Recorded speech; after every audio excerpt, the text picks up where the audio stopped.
Hello everyone and welcome back to my channel once again. So in today's video we are going to learn how we can draw different perspective of snowdrop flowers, and we are also going to compose all these flowers together to create a beautiful composition. And I'm going to show you everything in detail, step by step, like how we can draw leaves, how we can draw stems, how we can draw different perspective of flowers, how we can compose all these flowers together. So let's start with today's video.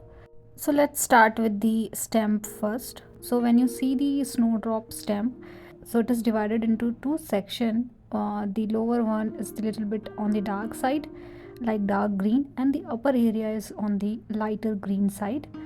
And a leaf kind of pattern is extended with this stem, and from that particular structure where you can see the green area, the lighter green area, you can see the extended stems coming out from that particular area, and that's create the flower.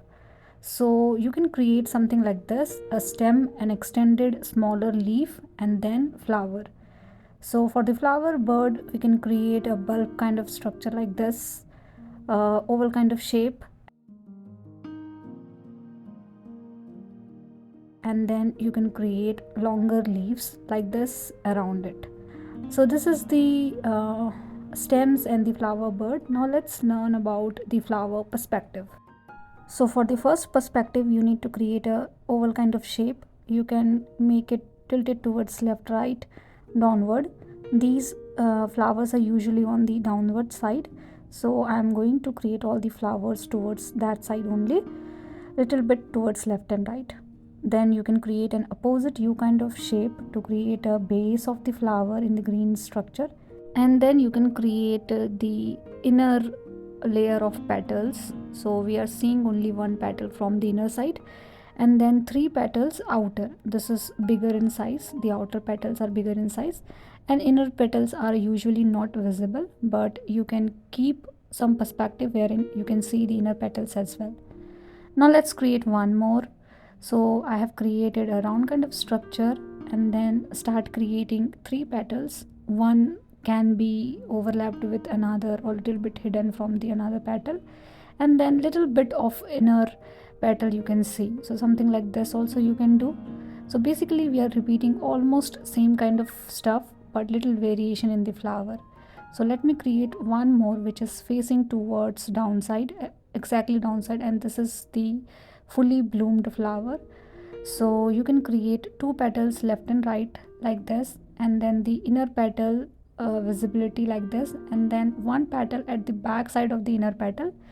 So basically the first and this one is almost similar, but this one is facing towards downside and quite open.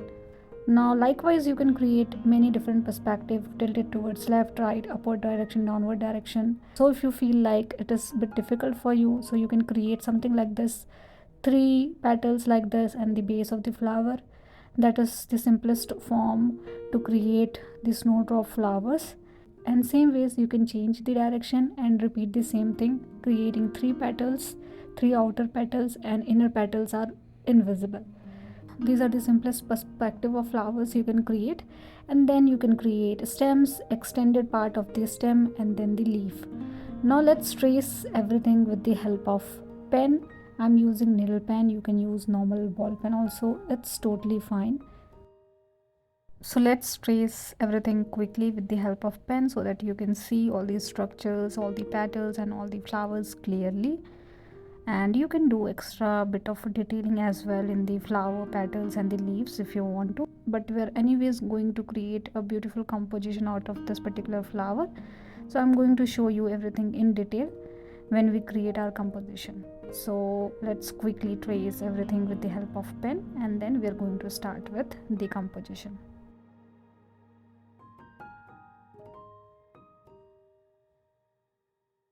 Now we are done with the tracing.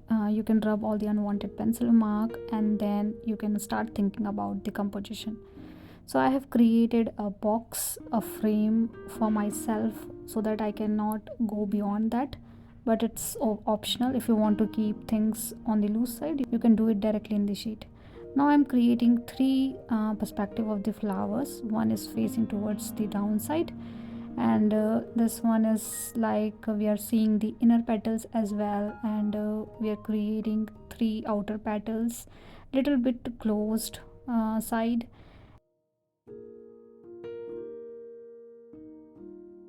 Something like this we can create, wherein we are seeing only outer petals, the simplest composition of the flower. So something like this we can do, or else we can create a side petal which is more tilted towards the right side. So you can create the base of the flower towards the left side, and then you can create three petals. If you want, you can create the inner petals little visible, and then the outer petals. So whatever perspective we have learned, we are going to create all those perspective in the composition, but we are going to do all these things step by step. So for now I have created only three flowers. Trace everything and rub all the unwanted pencil mark. Now start creating stem, and you can do little bit of extra shading and detailing into the petals and the back side of the flower. So back side of the flower is always in the solid green structure, so I am cross hatching that particular area to get some darker shade. And then for the petals you can create middle line like this for all the petals based on the petal direction. So something like this you can create, and then you can also do little bit of shading from the lower portion. So I am doing it from the base of the flowers towards the outside, and this is like light shading. So I'm also keeping some negative space into the petals. So you can do all these things based on your choice. You can do little different kind of shading as well if you want to, but I'm going to repeat same kind of shading for all the flowers and birds that I'm going to create for today's video. So I'm showing all these things slowly for these three flowers, and then we're going to repeat the same thing for other flowers as well. Now we are done with these three flowers, and now you can add stems, leaves and extended part of the stem. Create the stem, and then as I have told you, every stem should have some extended green structure like this. So create the extended form of green structure.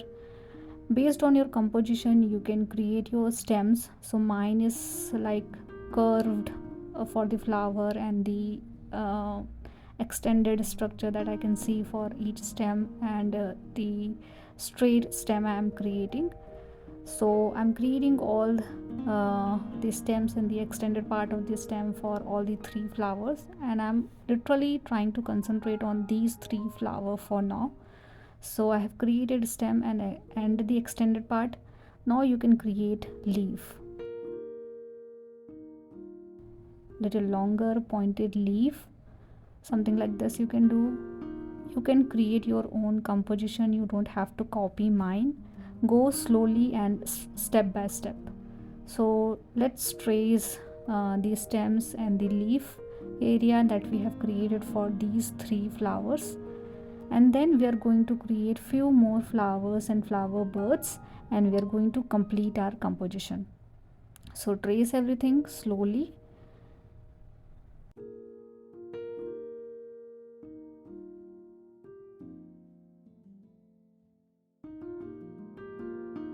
And rub the unwanted pencil mark. Now let's create few more flowers. So I'm creating two flowers little bit tilted towards the left side, and these two flowers are overlapped with each other. So the second flower is half visible. So these kind of things you can do when you are creating a group of flower, because when you create a group of flower, I think the perspective is important, and the overlapping of flowers and leaves is also important. Then it makes your drawing more realistic as compared to keeping everything in the same line, keeping same perspective of the flower. So I'm taking the simplest composition of flower for these two, like only three outer petals are visible, and for the second flower half part is little hidden from the front flower. And then again create tilted stems and then the extended part of the stem, and then drag the stems towards downside, as we have so many structure in between. So now you can think about which structure you want to keep at the back side, because we already have front structure. So that's why I always go step by step, and then you can create more leaves for these two flowers as well. And to complete your composition, I'm creating one flower at the back side. So these kind of detailing is also important when you are creating a group of flowers.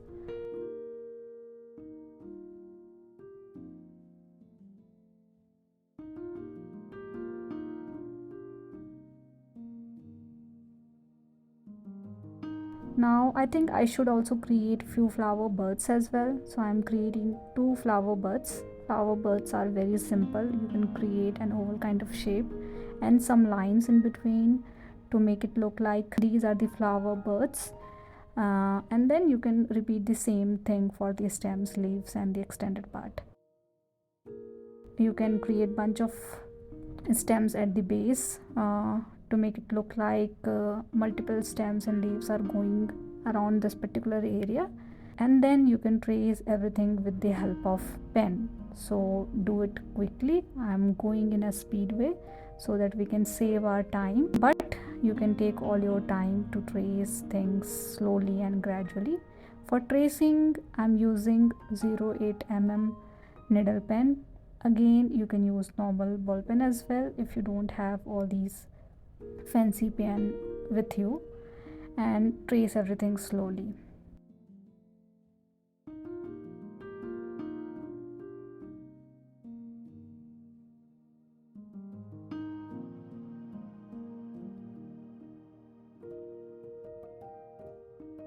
Now we are done with the tracing. You can rub all the unwanted pencil mark, and then you can shade your flowers like we did for the first three flowers. So you can do extra bit of shading at the back side of the flower, you can do extra shading in the petals, and you can do little bit of shading into the leaves as well. So for the flowers, I'm repeating the same thing what we did for the first three. So a shading from the back side towards the front side, and then you can also do some cross hatching at the back side of the flower. You can do some extra shading into the stems as well, like creating some random pattern into the stems. That is something you can do for the stems. And for the leaves, you can do some hatching process. Hatching means creating parallel lines close to each other. The more closer these lines are, the greater value of shades you will get into your drawing. You can do it on both sides of the leaves, or you can do it only one side. I'm mostly trying to create all these lines only at one side of the leaves. So you can repeat the same thing throughout the leaves. You can also do some cross hatching for these leaves. Cross hatching means creating cross lines against the parallel lines that we have created. So all these sketching methods and techniques you can use to beautify your composition. So I'm going to repeat the same thing what I'm doing for the leaves for rest other leaves that we have for this particular composition. So let's do the hatching process in all the leaves that we have quickly. Now I'm done with the flower, leaves, stems. I'm done with the extra shading and detailing as well. Now let's create some background. This is totally optional to create these background, but I like to do it to highlight my flowers and leaves better. So again, I'm creating diagonal lines around the negative space that we have in between these stems and leaves, and you can also do around the leaves and flowers. So this time I'm not going throughout the frame that I have, and I'm creating some random pattern around my composition. So I'm not going throughout having same pattern. I'm doing it in a random pattern so that I can get some random background structure. So for now I'm creating the diagonal lines like this from top to bottom and in between area as well little bit. So something like this you can do to create some background. and then you can keep it like this only, or else you can do some cross hatching as well. So create some cross line. Again, I'm creating all these cross line not throughout my background, but little bit here and there, just to get some extra shading for the background. So this is totally up to you, like what kind of shading you need for the background, what kind of shading you need for the leaves and all those things. And I'm done with today's video. So hope you have liked this video. This video is helpful for you guys. Please do let me know if you guys have any kind of feedback for me, and thank you so much for watching my videos. See you guys in the next video.